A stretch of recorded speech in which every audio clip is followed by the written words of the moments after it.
This is what it really comes down to when it comes down to boxing. Since we're talking about boxing, I don't care how many good fights these small guys have. Floyd Mayweather, all these guys got a new king on his block. And I got to ask, would a Mike Tyson in his prime relish fighting Anthony Hey, Joshua? I don't want to fight nobody. I don't want to fight no one. Listen, his heart overcomes all of his weakness. 50 strippers on us. Turn the pressure up. I don't quit. I don't fold under pressure. I'm the best, and I know I'm the best. Bitch, and you know I'm the best. He tip-top toes to a decision. He's never even fought a day in his life. He's a runner. He's boxing's biggest bitch. Don't y'all ever tell me shit about a fucking $3 million fighter. Not no more. Shout out to The most up and growing, fastest city in the country, and I wanted to be a part of it. Got to ask quickly about the big fight we saw on the weekend in Wembley. Did that rekindle some of the old glory? No, it didn't, but it made me realize, wow, we got a new talent out there. He's going to beat everybody. Unless he gets emotionally, disturbed or something, and I can't do this no more. But right now, he's going to knock these guys out cold. And he just has to believe it. Triple G and Canelo, that's going to be another multi-million-dollar fight. Big fight, but still. you little weasel. Look at you, you little fucking weasel. I can see it in your eyes. You're a fucking bitch.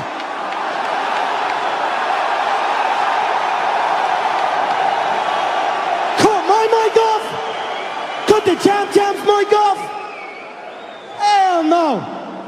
You fucking weasel and you fucking bitch. As long as he can't get you on the ground, right? But I cannot fight with him in MMA because he knows how to fight in MMA. But in boxing, does he fight for you? Fight him? it's like how you can fight the shark in the ocean. But if you fight the shark in the dry land, then you're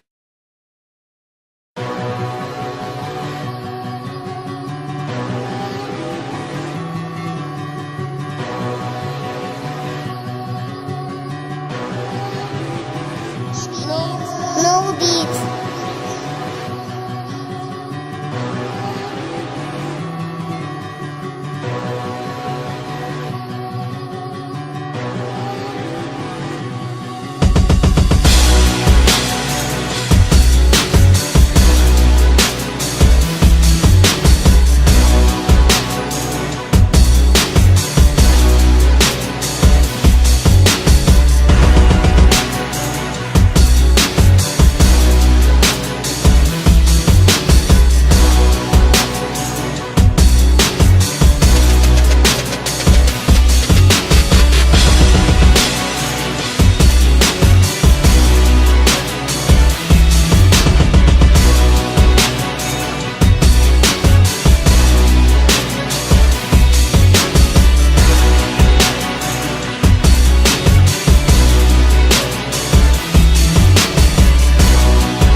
partners were actually telling us when he was dropped back to the home that he was stumbling out of the car after the 12-rounder.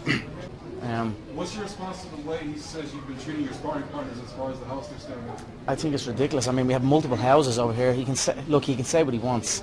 The guy is a mouthpiece. I don't know what else to say. He came in, he got his ass whooped, he got his ego badly dented, and that's it. I mean, we sent the footage of the knockdown. We sent the footage over, and I don't think they are refusing to show it. So he was flattened. What can I say? He got his ass whooped. But I like the guy. He's all right though. He's kind of like a lovable mouthpiece. Do you know what I mean? But he's all right.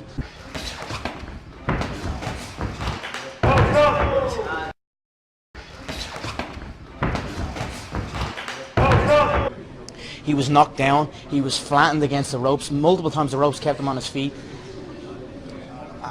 We were worried about him. We thought the worst was after happening. You know what I mean? He was certainly badly concussed. As far as the images that got leaked, let me clear this. I didn't leak no images.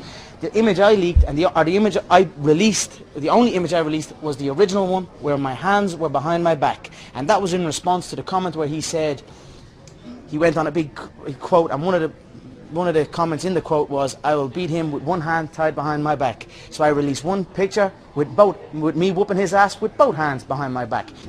And then he just got out of there and went running, and I don't know. I mean, I don't mind Paulie.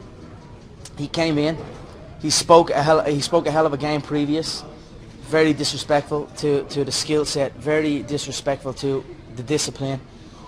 But no matter what a man says, if they show up and try to answer that and try their best, you've got to give respect, and that's what happened. He showed up, he tried his best.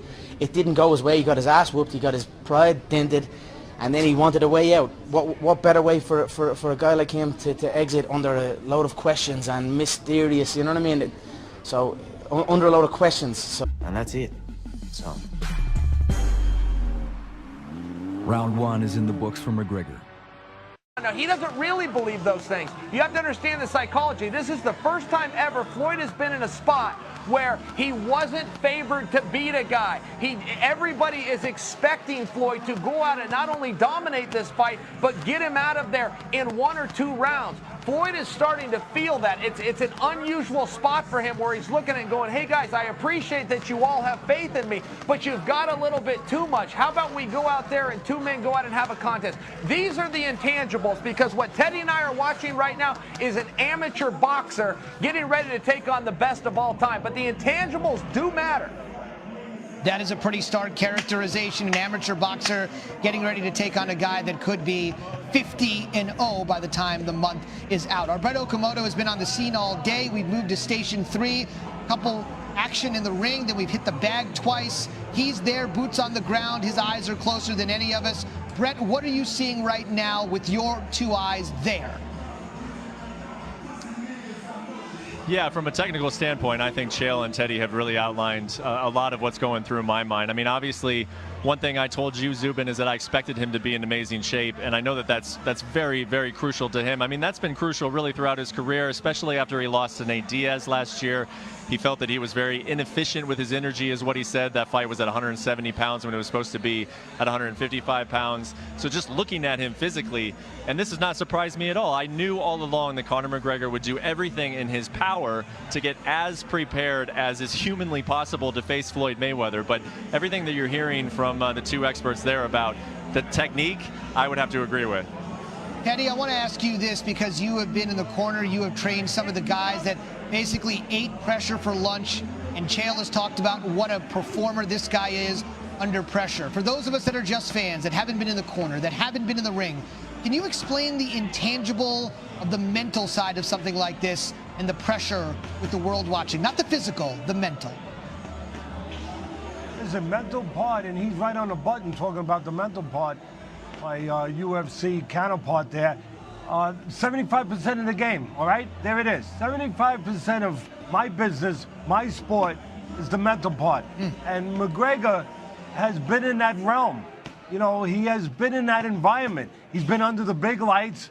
And the most important part, what does that mean mentally being right? What does that mean having the mental edge that you have to be a championship fighter in whatever, whether it's boxing or UFC?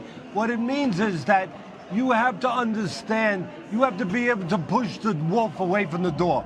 The wolf of submission. The wolf of where you feel like breaking down. The wolf where you feel like giving in. Where you don't think that you can find the way.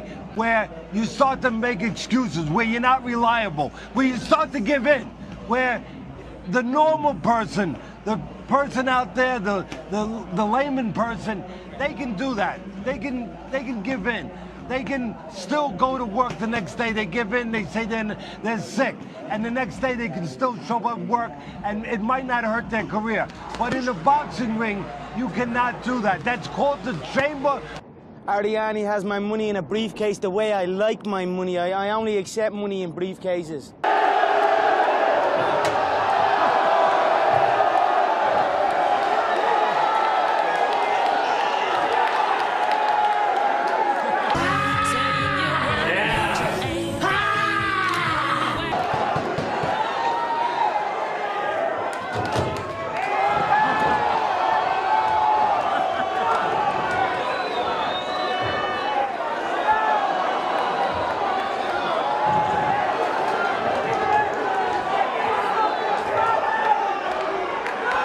Don't mess with that guy, yeah? Take a good look at him, and don't ever fucking mess with him.